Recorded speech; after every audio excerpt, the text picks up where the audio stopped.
แมลงนายจะมาโดยว่าที่จะเฮ็ดสวน อืม อะไร เจ้าเนี่ยเขตสวนเนาะ โดย เป็นอะไรเราคือมาโวยวายอยู่เป็นไง เราเมาเราคนสงบแล้วนั้นเริ่มแล้วว่า ชัดเชนอะ ทำไมเรา โดย อืม เราคือแบบมาโวยวายคือแบบคือหายจุนเจ้า เราเว้าแล้วนั้นเลยแล้วเมาเหล้าเราเว้าคอยนี่ เมาเราเลยมาโวยวายอยู่นี้ โดย หมดแล้วทางว่าแท้เดี๋ยวมาเราก็มืออยู่เพื่อนเจ้าของแม่นบอกได้น้องจุนเจ้าบอก โดย อืม เพื่อนเราพูดอยู่ลูก เพื่อนเราอยู่ใจ อยู่พูด อ๋ออยู่รุมพุทธ โดย อืม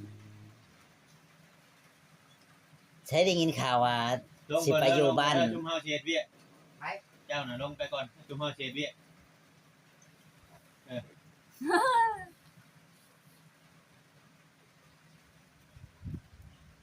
ใช่ว่าสิไปอยู่บ้านน้องดอย ได้ยินข่าวแม่นบ่ อ๋อบ่ได้ไปเคยเว้าพออยู่หมอหมวนที่อันนั้นที่ป่าอยู่เพราะว่าเฮามื้อนั้นจะ เป็นจังได๋ ถูกผีวุ้ยเพราะว่ายานบ้านนำไปถึง อยู่ใจ ที่เพื่อนนางหลอก เจ้าเห็นบ่ โดยเพราะว่าที่ป่าป่าเห็นตัวเขาบอกปวดนางลอยบอกว่ามาหันหัวก็ได้นะ เจ้าได้ยินบ่ โดยเพราะว่าเราพูดไม่ บ่พื้น อ๋อมือบ่ยังไงว่ามือเจ้าไปนะ โดยไปนอนคืนนึงฮะนะไปนอนเอาเขามีเขาเราไปนอนเอาเขาเราล่มลอยเราเป็นหมาหุบไฟเบบแล้วมันคูนพัวเราไปเกี่ยวข้าวใส่ อ๋อมือเราไปนั่น จิกนิกเรา มือไปนั่นแล้วมือจะไปน่ะ แล้วมื้อได้หลายเจ้าเห็นบ่ แล้วเราตุ้งเราปอนข้าวคอยที่แกงปลาคอคอยหันเราเหงาไม่ใช่ไม่เป็นจังคอยคดผักคอยปลูกให้บอกตอกบอกแตง อืม คอยแล้วปลูกให้ชัวร์เราหัน โอ้ ปลูกผักพิษอันนั้นอันนี้คอยแล้วคดให้ อืม อันนี้คอยว่าคอยชิโปกเองชูโปกเจ้ามึกได้มันมึกแหงมือนั้นป้า เจ้าเคยเห็นจักเถื่อบ่ เคยเห็นเลยแล้วเขาไปจากมันคืนไปเลยค่ะ ผัวเราบ่อยู่ ผัวเราเกี่ยวเขา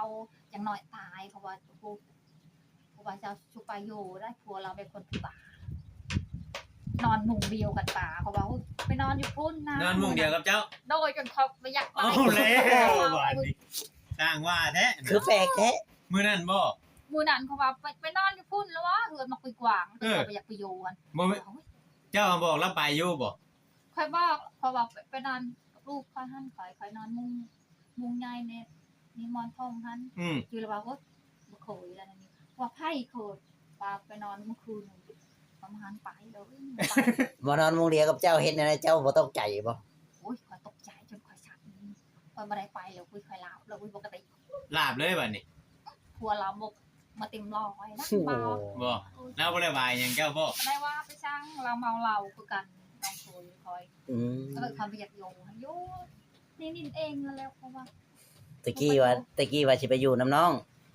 ตะกี้พี่โยน้ำนองนี่เขาบอกว่าอยู่แล้ว อ๋อแต่กี้คิดว่าสิไปอยู่ โดน บัดนี้แหละพอไปรถแล้วเข้าไปนอนมุ้งน้ำเจ้ารถเจ้าเลยบ่กะ บ่กะบ่ไป บ่ไปบัดนี้บ่ไปแล้วบัด หมอโยนี่แหละเพราะว่าโยที่บ้านมาคอยนี่ อืมเดี๋ยวเจ้าเล่าให้น้องดอยฟังอยู่บ่ นางลอยก็ได้เห็นแล้วเราคนที่บ้า น้องดอยก็เห็นกับตาเลย เราเห็น อ๋อมื้อนั้นน่ะเรามือแบบว่าเรายังสิรึมสิเรืออยู่ นางชลุงชเลือคอยเอาข้าว2-3ถ้วยข้าวมา อ๋อ มีข้าวกินมันเป็น เบิ่นแล้วบัดนี้เข้าบัด เปิดแต่ แต่ บ่ ว่าคุณติดคนเดียวเฮาสบายคุณหลักใจเราแล้วยานเราหายนะ อืม ตัวนางลอยนะ อืม ถึงเราว่าพี่ปลานี่ควรนี่ พี่ เหือนเรา พี่อยู่หม่องใด นี่เหือนเราแหละ บ่ เราเอินแบบคนแห่งเจ้าเอินเราว่าตายโลดคิดขนาดทางงานเขา บ่ เพราะว่าเจ้าชุกไปโยในนี้นางลอยใช่ไหมโอ้ยเขาว่ามาหันโยเก็ดมาอย่างนุ่มจนตากจนตายคืนเขาว่า บ่ เขาพี่ปูโอ้ยพี่ไทยเขาโอ้โหอายเขาแล้วบ่ไปโยแต่ช่างนี่หันบ่คอยเบาปืนคอยเบาคอยเรียกลูก เจ้าเล่าให้เจ้าฟังบ่ โดโอ้ยเขาว่าขยัน แบบนี้เอง โด อืม โยดินเองนี่แหละดินเองไม่ได้ลาสิไปปะดินเขาเอาเด้อเองป ผูไปโยคุณผูเขามาให้แล้วดินเขาเชียงแล้ว ดินอยู่ไส ดินนั่นนี่แล้ว เอาว่าอ้ายเจะอยู่ โอ้อยู่ก็อยู่ วันนี้นะอ้ายเจ้าสิมาเฮือนน่ะเจ้าเลยยังออกแต่เฮือนนี้บ่คือว่าแนวไหน บ่เราเมื่อ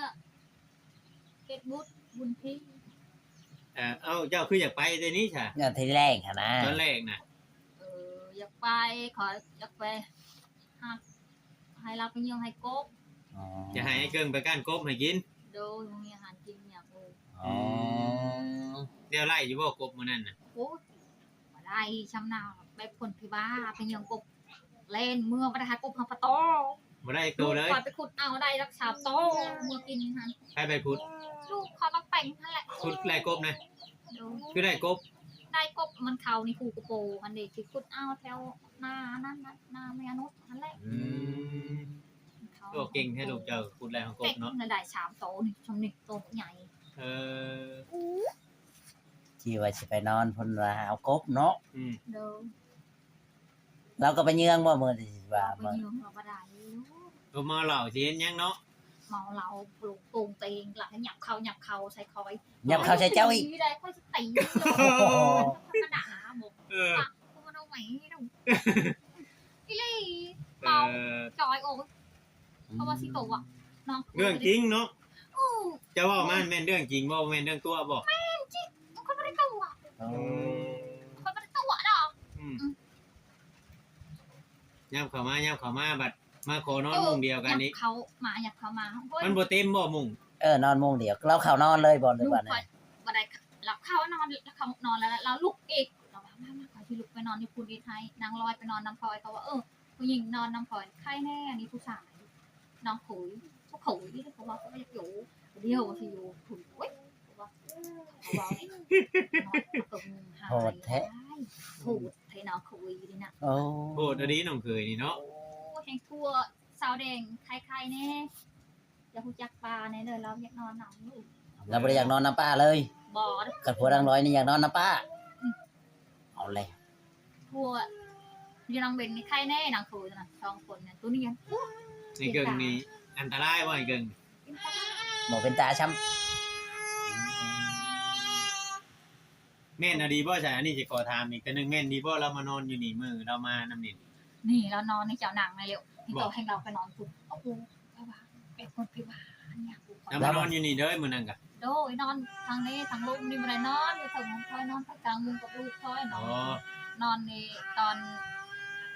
ตอนเว้นบ่ แจ้ง ตอนก่อนสิแจ้งบ่ โดย เรามาก่อนสิแจ้ง ตอนแจ้งเด้อ เรามาปลุกเจ้าบ่ โอ้ เราว่าป้าสิมานอนบ่ เออ อ๋อข่อยก็ได้ยินเขาเว้าข่อยก็เลยอันนั้นเจ้าบ่เว้าใส่น้องลอยนี่แหละน้องลอย เจ้าเราให้น้องลอยพัง น้องลอยเป็นคนเว้าอ่ะนะ นั่งลอยเบาไปนอนอยู่พุ่นเรือนของกว่าที่นอนมุงเดียวกลางเอาแล้วว่ามุงหน่อยกัน น้องลอยก็บอกอยู่มื้อน่ะติ ลาเราค่าที่คนพิบาลมันมุกแหงเราไปเกี่ยวเข่าก็บอกไปเกี่ยวได้ยังนอนมันมึกนี่มันกว้างใช่มันตายฉลุกน้ำฉลุกในเขาว่าแล้วนั่นซะ ยันแต่ตรงน้ำนั่นแหล้ว เราบ่ได้เล่าให้เฮาฟังมื้อละมื้อเนาะ เราก็บ่ได้เล่าอะไรก็หาได้ยิน ตอน มื้อ นั้ นี้ น เนาะ มื้อนี้แหละ ตอนนั้นเจ้าเมื่อแล้วใครไปนอน เจ้าเมื่อน่ะแล้วมุกเป็นว่ามาลุมไปทางนี้แล้วเมื่อว่าแล้วอื่นแล้วมุกเลยแต่เช้าโลตู้ ตอนเช้าเลย โดดใส่หลังเป็นโตนเกือบโต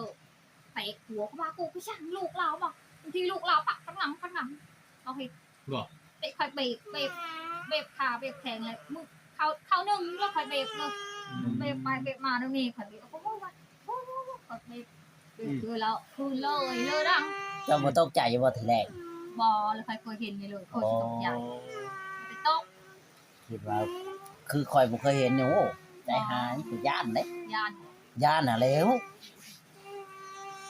เฮาบ่เคยเห็นเนาะเฮาก็ย่านแล้ว ดำนามันตู้ใช่นาเลยน่ะ ดำนาน่ะ คือเพราะว่าคุณอยู่คันนานะตอนนั้นทุกคนมาให้ดำนาแล้วมันเพชรเนี่ยมันเป็นคนอันนี้ครับมันมึกหัวหลับกินกระป๋องกูกินน้ำน้ำตาลให้มันผิดเลยนี่นั้นไป เป็นหมาโมงได้กินทักไม้กระจุงมาหมด กระปูก็ไม่กินบ่ เป็นกินไหน เรากินกระปูตลอดเนาะ กระโปนากินกระโปหัวบ่เป็นกิน อ๋อก ระโปหัวเป็นกินไหน กระปูหน้าเนี่ยเรากิน กระโปนามันเป็นกินกระโปหัวก็เป็นเลย เอาแล้วครับ วันนี้เราสิเราอายบ่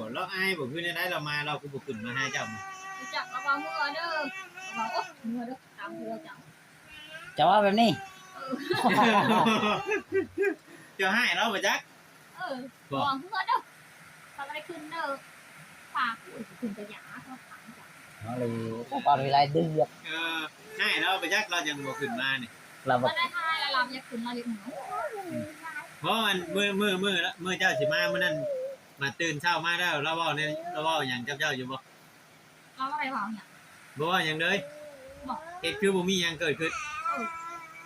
เจออยู่ เชยอยู่ละล่าเลย แล้วมาไปนอนเอาเด้อเข่าหันอาปามันมีเข่ากินเพราะว่าเข่าหน่อยนึงที่คอยไปเอามาลายเลย2-3ถ้วยนางลอยเขาก็ได้ไฮไลท์รับมุกเลยเพราะว่าเอาไว้ไฮไลท์ไปเอา2-3ถ้วย เอาพอได้กินก่อนเนาะบรรเทาชีวิตก่อน นั่น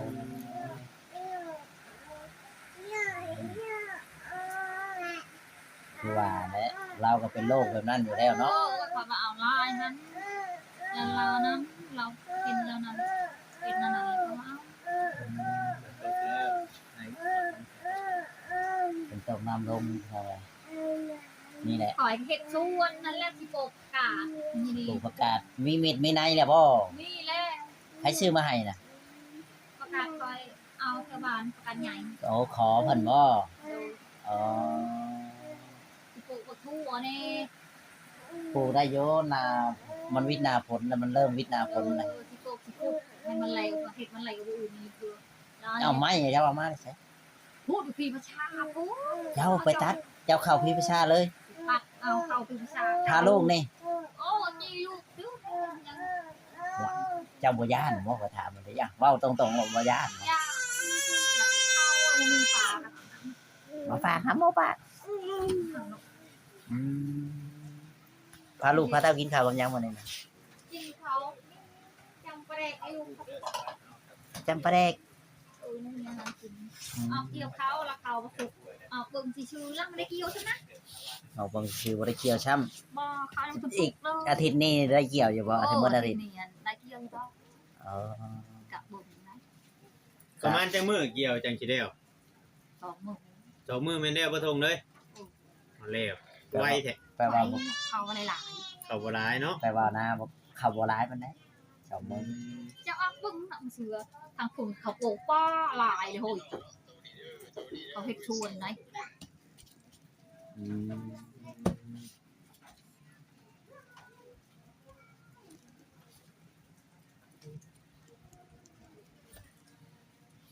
ชอบปลูก